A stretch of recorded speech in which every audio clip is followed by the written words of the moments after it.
Lo más probable es que a nadie le pida perdón por no haber resguardado al máximo su pleno derecho a la felicidad y a la vida.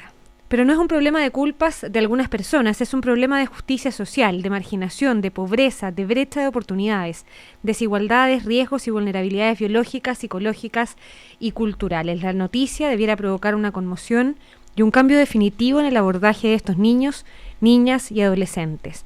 Por algo han aumentado los intentos de suicidios en estas organizaciones de acogida. Quizás ese fue el sentido final de su muerte. Debiera haber una ley Lisset para tratar de evitar que una niña se muera en estas condiciones. Hablamos de Lisset, la niña de 11 años que murió en un centro del Sename, y lo que escuchaban es la columna del psiquiatra infanto-juvenil Sergio Canals, que publica en cooperativa.cl, asesor médico, psiquiatra del centro La Esperanza. No, se llama Casa Futuro, del centro Casa Futuro, y está con nosotros aquí este mediodía en Una Nueva Mañana en Cooperativa. Sergio, ¿cómo estás? Buenas tardes. Muy bien. En este día frío, gentilmente, quien dirige me ofreció un calzón roto. Cierto, Así le guardé que, calzón roto porque ya comimos demasiado nosotros. Sí. Aquí tiene una sopaipilla también y otro calzón roto para cuando... Extraordinario. Sergio, estábamos leyendo recién la columna y ha causado muchísima conmoción. Tal vez la que debiera causar siempre la situación de un niño de estas características que vive en un centro del Sename y que en el caso de Lisset muere en estas condiciones. Sí, la verdad es que a mí me produjo ira, pena. Yo trabajo con niños, soy psiquiatra infanto-juvenil y tengo oportunidad de trabajar además en otro centro que trabaja con niños, adolescentes, con vulnerabilidad y con riesgo. Y el impacto emocional puede ser también por mi edad, a los 64 años, quizás unos más sensibles frente a estos eventos, me obligó, digamos, a intentar decir algo. Y ese decir algo en este artículo que tú lees, un segmento, más bien es un llamado, ¿ya? Para tratar de escapar a lo que va a suceder hoy día, que va a ser todo un análisis de dónde estuvieron las culpas, quiénes fueron los que fallaron, pero desintegran, yo creo, el sentido o la pregunta de fondo. ¿Es posible que nuestros centros, que son de protección, porque así se llaman, ya estén sujetos a estas condiciones donde una niñita de 11 años, ¿no es cierto?, que está a resguardo y en acogida, ya fallezca dentro? Me parece que eso es intolerable y debiera ser intolerable para quienes dirigen el país, para el propio Estado, y en el fondo es para cada uno de nosotros. Es inevitable en este caso quedarnos puntualmente en lo que pasó con Lisset, porque tiene características bien particulares. Sí. Es un centro del Sename, es una niña pequeña, tenía 11 años, con un cuadro de patología psiquiátrica de estrés postraumático, dijo la misma directora del Sename, producto de una violación al interior de su familia. ¿De qué tipo de pacientes hablamos cuando juntamos todos esos datos, cuando juntamos todas esas características? Bueno, en general estos centros, quienes están, ¿no es cierto?, arrastran historias habitualmente con ese grado de complejidad, de deshumanización en el fondo, ¿no es cierto? Y asociado a esto, un mundo vivencial, psicológico, lleno de dolores, de memoria traumática, ¿no es cierto?, de desamor, ¿ya? Y en el caso particular de ella, con este diagnóstico que tú me relatas, ¿no es cierto?, el estrés postraumático es un cuadro en el ámbito de la angustia y de la ansiedad, en que ha sido de tal magnitud la experiencia límite vivencial, en este caso abuso o violación, que la mente, el cerebro, lo vuelve a repetir sistemáticamente y la persona queda atrapada en esos recuerdos.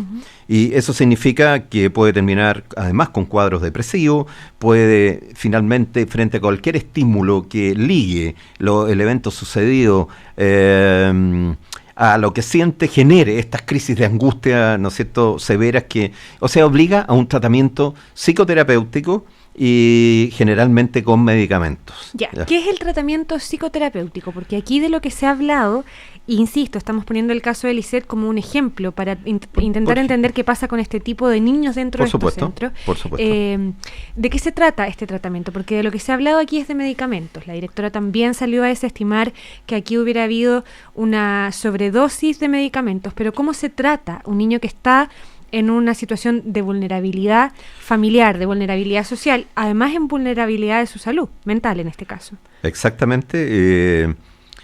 Hagamos veamos desde el otro punto de vista, ¿qué hubiera pasado si ella no hubiese estado en estas condiciones y viniese a una consulta y uno ve distintas situaciones de todo tipo que pueden provocar eventos postraumáticos que aparecen meses después del evento? Ojo, pueden aparecer meses después. Entonces, bueno, uno evalúa y manda a psicoterapia. ¿Y qué significa psicoterapia? Trabaja una psicóloga especializada, ¿no es cierto?, con ella, con esa persona, habla con la familia para que entiendan lo que significa este trastorno y la ayuden a la contención, a la acogida, a saber qué hacer.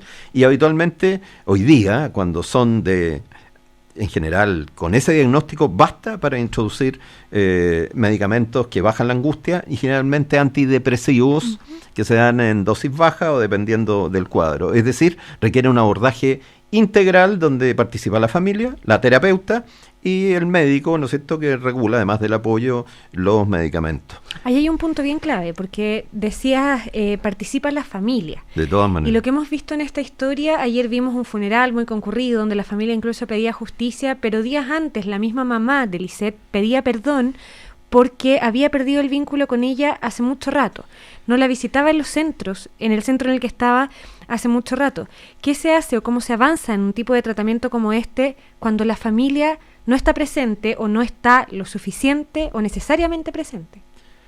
Bueno, eso muestra, ¿no es cierto?, en el fondo muestra probablemente o refleja el dolor y la angustia de ella, porque también uno pudo leer que ella insistía en querer estar más con su madre, y la madre dice, eso sí, que la tuvo un tiempo abandonada, pero que había vuelto a estar regularmente intentando reparar, ¿no es cierto?, eso que ella misma reconocía. Ahora, ¿cómo se hace en la práctica? Debe uno, siempre cuando desaparece esta figura, este referente, los niños tienden a depositar en otra figura, el rol. Y por las declaraciones que leí no me cabe duda que alguna guardadora o terminan por ejercer ese rol del afecto, de la vinculación amorosa con el otro, pero alguien tiene que hacerlo. Si ella no es capaz o no se construyó esto, yo creo que la soledad que ella vivía era abismante, especialmente cuando venían estas crisis de angustia. Y ojo, que la contención de esta angustia no es tan simple cuando aparece la crisis, ¿ya? Entonces requiere gente especializada, ¿no es cierto?, en tratar este tipo de afecciones. Hemos escuchado a algunos funcionarios hablar como del tratamiento SOS, que ellos mismos lo han mencionado así. ¿De qué están hablando? Porque en rigor lo que estamos tratando de dilucidar, ya es difícil el tratamiento de jóvenes y de niños en vulnerabilidad social para una institución como el Sename. Cuando son niños que además suman estas características, eso es lo que estamos tratando de ver cómo se maneja, si está una institución en condiciones de hacerlo de la mejor manera. ¿Qué es el tratamiento SOS del que hablaban? Ya aquí yo contesto como psiquiatra. Sí, claro. Cuando uno indica SOS, yo te voy a decir, de nuevo, la misma condición fuera, en algo estructurado, en una consulta, regular, ¿qué habla uno? Le dice primero a la mamá, si ve usted que tiene crisis, vuelve a repetir y no duerme y tiene pesadilla o tiene una crisis de gran angustia, casi puede tener crisis de pánico, ¿ya? Secundaria, entonces usted lo que tiene que hacer es escucharla, sentarla en un lugar tranquilo, ya a ella, ¿no es cierto?, que pueda relatar lo que va sintiendo, abrazarla, y si no sucede, uno indica medicamentos SOS, y los medicamentos SOS, por ejemplo, aquí voy a entrar en un tema técnico, pero tú me preguntas directamente porque yo creo que se refieren a ese SOS, y ese tratamiento SOS es el usar algún tipo de ansiolítico de acción rápida. Si ella estuviera, yo habría indicado, ¿no es cierto?, una cosa, un medicamento que se llama, voy a dar el nombre genérico, es al personal, sí, una pastilla SOS, un ansiolítico que se pone bajo la lengua y en 5 minutos quita la angustia. Eso es el SOS químico sobre el tratamiento base, que obviamente está indicado con ciertas dosis, sí, en ciertos momentos, y uno advierte de los efectos que le va a producir, le va a dar sueño, pero eso es un SOS, digamos, global. Probablemente se están refiriendo a alguno de todos estos elementos, pero la contención no es solo darle un químico, también en ese momento es básico saber, vamos a decirlo, tranquilizarla, y que ella pueda relatar lo que está viviendo en ese momento. Estamos conversando con el psiquiatra infanto-juvenil Sergio Canals, que decíamos además es asesor médico psiquiatra del Centro Casa Futuro, por lo tanto tiene una experiencia cercana con estas casas de acogida de niños y jóvenes en riesgo social. Cuando evaluamos el estado de esa salud mental de esos jóvenes y niños, probablemente no se puede generalizar, pero no todos tampoco presentan cuadros tan agudos como el de Lisette. Pero en la media, ¿cuál es el daño que tiene la salud mental de un niño que está sometido a ese tipo de circunstancias en la vida, digamos? ¿Qué se encuentra en general? Y no estoy nombrando a nadie en específico, pero se encuentra con, obviamente, familias destruidas, por algo están en casas de acogida, estos sistemas, donde el padre falta o la madre falta, o con antecedentes de abuso o de consumo de alcohol, de drogas, se encuentra con parientes que están bajo acción judicial, o que pueden estar en la cárcel, claro. ¿No es cierto? Pacientes o personas, son niños, niñas que han salido de los sistemas escolares tradicionales por diferentes problemas, por lo tanto son niños que han estado más bien en la calle, culturizándose en ese ámbito, encuentra consumo de alcohol, consumo de droga precoz, y también puede encontrar, ¿no es cierto?, desde abusos sexuales sobre ellos, ya, y si uno quiere focalizar en patologías específicas, habitualmente uno encuentra déficit atencional. Estos son los niños inquietos, muy impulsivos, en general con bajo control del impulso, muy mal manejo de la angustia. Y para cerrar, digamos, este espectro veloz, trastornos del ánimo o depresiones, hasta algunos con cambios de ánimo en el ámbito de estos que pasan para arriba. Ahora, esos niños en una casa o en un recinto de acogida, por las razones que ya decíamos, ¿pueden estar en un mismo nivel de tratamiento en general que los otros? Bueno, leí ahí una carta muy interesante de alguien de una organización que decía: no puede ser de que alguien que ha estado, ¿no es cierto?, en el mundo de la violación de la ley, ¿no es cierto?, o con comportamiento en ese espectro, esté junto con una niñita que está solo por abuso sexual, ¿no es cierto?, y otro que simplemente porque se ha educado en la calle y salió de los sistemas escolares y no tiene una patología como puede ser un cuadro, voy a decir, bipolar. Claro. Entonces, ¿cómo todos juntos? Porque las interacciones y las dinámicas en lugares que son chicos, no me va a decir que estos centros tienen los espacios, uno piensa salud mental, desarrollo, y piensa como una radio como esta, exacto, que se cambió de la otra. Entonces uno ve los grandes espacios y dice, este es un lugar para hacer radio. Ya, ¿cómo? Lo mismo uno debería pensar, entrar a este centro, árboles, naturaleza, espacios individualizados donde pueden... Y la verdad es que no da el sistema, o las decisiones políticas, económicas, de las que tú quieras, no han sido capaces de ese tipo de abordaje. Por lo tanto, ya hay algo que uno siente, ¿no es cierto?, que no es lo ideal, no funciona, no está cerca de lo ideal, a pesar, yo reconozco, de todo el esfuerzo, la vocación y de lo que significa trabajar en estos centros con estos niños. ¿Ya? Por supuesto que sí. Entonces, eso no está en cuestionamiento. Ahora, Sergio, en términos aún más globales, cuando uno piensa en este tipo de casos como el de Lisette, cuando uno piensa en este tipo de centros como los del Sename, que están destinados a, lo decíamos al principio, a dar protección, a dar compañía, a dar acogida y también a rehabilitar en algunos casos, o en todos los casos, a rehabilitar de distintas cosas. Debieran ser capaces. Exactamente. ¿Qué rol juega ahí el tratamiento de la salud o la recuperación de la salud mental de estos niños para hablar directamente de rehabilitación? Esa es una pregunta que abarca otros ámbitos. Uno podría extenderla y preguntar qué ámbito de rehabilitación tienen quienes están encarcelados. Ya hay gente que habla de que en los cenames se inculturizan. Si hay muchas personas que vienen del ámbito de la vulneración de derechos legales, etcétera, se inculturizan en nuevos comportamientos y prácticas, ¿no es cierto?, que les van a enseñar después, cuando salen. Muchos de estos niños son impulsivos y por lo tanto pueden estar sujetos dentro del centro a interacciones. Impulsividad significa no control racional de distintos tipos de comportamientos, desde violencia, desde sexualidad, ¿no es cierto? A mí me llamó la atención sobre lo que tú preguntas, ¿por qué el aumento de los intentos de suicidio? Ese fue un estudio que publicaron, yo no lo conozco a fondo, pero el suicidio está siempre sujeto a cuadros depresivos o está sujeto a condiciones existenciales de vida, de sufrimiento tan intolerable, ya que mira uno como última vía de escape el desaparecer de la vida. Entonces, ya muestra, ¿no es cierto?, la rehabilitación. Si yo depende de aquí de otro factor, porque hay muchos de estos niñitos que no pueden volver hasta determinadas circunstancias a la familia de origen, por las condiciones. Entonces, la pregunta tuya es más profunda. Rehabilitación en estos centros como proyecto de vida, porque ¿cuánto tiempo van a estar adentro? Exactamente. ¿Ya?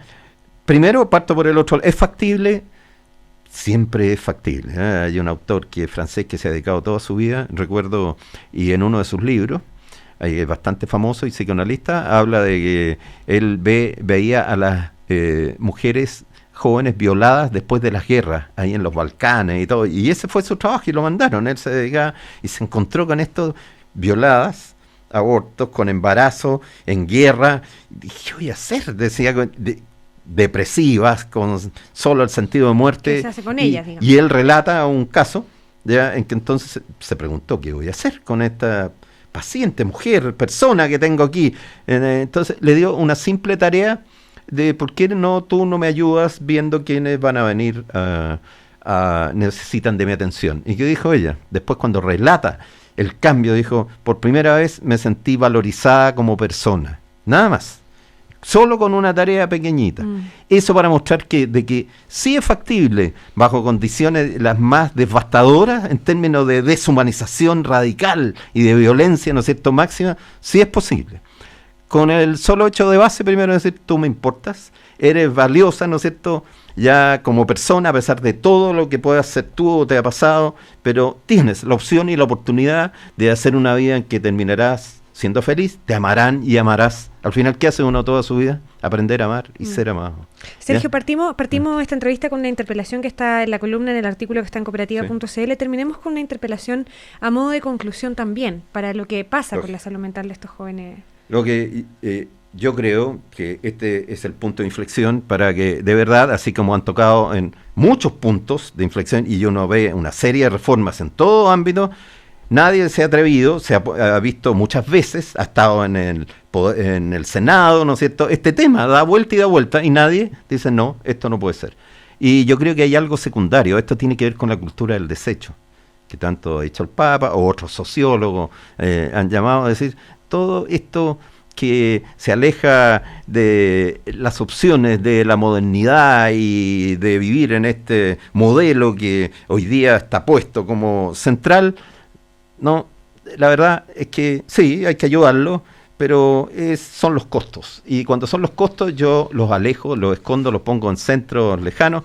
Por lo tanto, se rompe algo básico, que es la importancia del otro. Ahí yo tengo un autor de mí que me gusta mucho, que es Levinas, esto porque las personas que escuchan este programa son muy cultas y van a ir luego a Google y van a googlear Levinas con B corta, todos buscando, y él tiene una frase extraordinaria que la tomó de Dostoyevsky, que yo cito, ella es: todos somos responsables de todos y de todas, ante todos y todas, porque uno no vive solo en una isla, pero ¿quién es el primer responsable? Y esa es la pregunta y el cuestionamiento. Yo. Entonces, la primera pregunta es, ¿qué he hecho yo? Desde todo punto de vista potencial que pudiese haber hecho para que no se den más estas condiciones. Esa es la pregunta básica, ¿ya? Y la que uno debiera hacerse. La segunda que sale ahí, bueno, es una pregunta más teológica, ¿cierto? ¿Dónde estaba Dios? Dice... Cuando murió una de que es una pregunta, favoritas. Que ese es otro programa. Yo creo que estuvo, pero uno se pone sordo de repente. Psiquiatra infanto juvenil, asesor médico psiquiatra del Centro Casa Futuro, Sergio Canals, a propósito de este caso que sigue conmocionando tras su muerte a un país completo. Sergio, muchísimas gracias por venir. Muchas gracias a ustedes. Nosotros revisamos noticias del diario de Cooperativa y novedades. Mario Rosende con el sobreseguimiento de Carlos Ominami. Buenas tardes. Hola Paula, buenas tardes. Claro, así es, porque la 10ª Sala de la Corte de Apelaciones de Santiago confirmó el sobreseguimiento definitivo del ex senador y ex militante del Partido Socialista Carlos Ominami en el marco del caso SQM. De esta forma se confirma la resolución del 8º Juzgado de Garantía de Santiago, que había decretado el cierre definitivo de la causa en su contra debido a que los delitos tributarios por los cuales fue formalizado por el Ministerio Público estaban prescritos, ya que habían pasado 5 años desde su comisión. Acá, sin duda, que los principales descargos fueron generados hacia el Servicio de Impuestos Internos debido a que la presentación de la querella habría sido de forma tardía, aunque el abogado Benjamín Ríos de esta repartición dijo que van a evaluar la resolución para ver si presentan un recurso de queja ante la Corte Suprema. Todos los detalles, por supuesto, en la segunda edición del Diario de Cooperativa. Claro que sí, en la segunda edición del Diario de Cooperativa, entonces, la Corte de Apelaciones ha confirmado el sobreseimiento de Carlos Omina. Nosotros seguimos en una nueva mañana en Cooperativa, en compañía de Conservas Aconcagua en la mañana, el almuerzo en la tarde y en la noche, frutas,